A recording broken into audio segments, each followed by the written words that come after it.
So welcome to today's Ask Mavis. So let's look at your questions for today.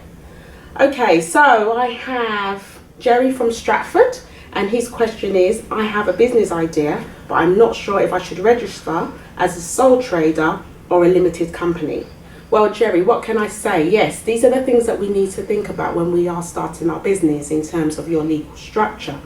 What I would advise is, depending on what your business is, in terms of the idea, in terms of the scope of the business and the scale of the business, you will need to look at different legal structures. Most businesses that start off on a very small scale. So what I would say is that start off as a sole trader, start the business, see how it goes, and then maybe look at starting as a limited company later on. Or you could actually register as a limited company at the beginning of your business. It really depends, as I said, on the scale, the scope, how far you want to take your business, and then also looking at your business goals as well. So, as long as you have some type of structure as a sole trader, registering with HMRC here in the UK, or as a limited company with Companies House, both of them are legal and viable, viable way of, building your business, but you need to just really look at what works for you. For more information, I would say go to my website where you can get more information about legal structures. Okay, well, I hope that answers your question, Jerry. So my second question today is from Naraya from Golders Green. Hi, Naraya. And her question is, I want to start an online hair boutique, but I feel like the market is quite saturated. How do I make my brand stand out? Well, very good question when it comes to competition, when it comes to an industry or sector that is very, very saturated. In one way, it's great because you know that there is a market there. On the other hand, it's about how do you stand out. So how do you stand out? First of all, you need to look at your unique selling point. What makes your hairline business unique? What makes yours different and stand out from the rest? And that could be on the quality that you offer, on the quantity that you offer. You need to look at your unique selling point in terms of what makes you different from your competitors. Or maybe you have some add-ons, some advantages. Maybe you've won awards, you've got qualifications, you've got experience, you've been doing this for years. Maybe your product comes from a certain area in the world where your competitors are not, supplying or producing from. So there are a number of ways of how you can stand out, but it really needs to be niche. For you to stand out, you also need to look at your target audience. Who are you targeting? Many people start their business and not actually sure who they're targeting, and later on down the line they actually are faced with so many problems and challenges. So you need to look at your niche audiences as well, because where your competitors are not, you can look at that market.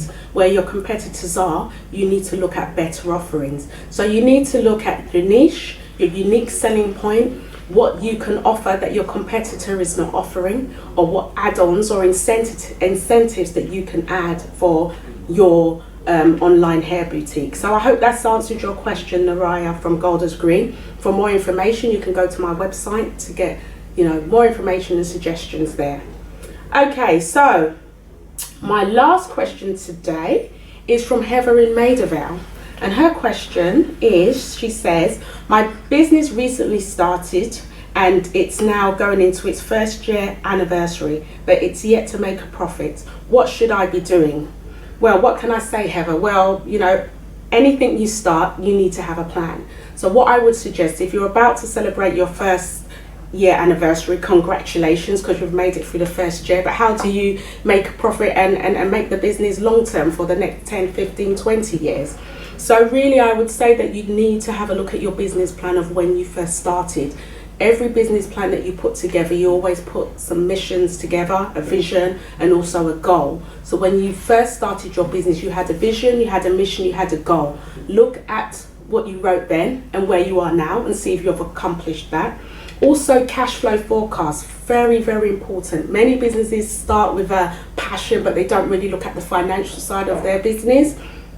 So what I would say here, Heather, is that you need to also look and say, well, when I first started my business, I put a cash flow together. This is how much I wanted to make over a series of time. Have you made that money? That is the question, because sometimes we do set some unrealistic goals, especially when it comes to making profit. So you need to look and see, what profit have I made so far, or shall I say, what income has come in so far. Maybe it's not profitable, but is it, really going on my bottom line, or, is it in a way that maybe I may not make profit now, and I'm just basically breaking even. There are a number of factors that you really need to take into consideration in terms of making a profit.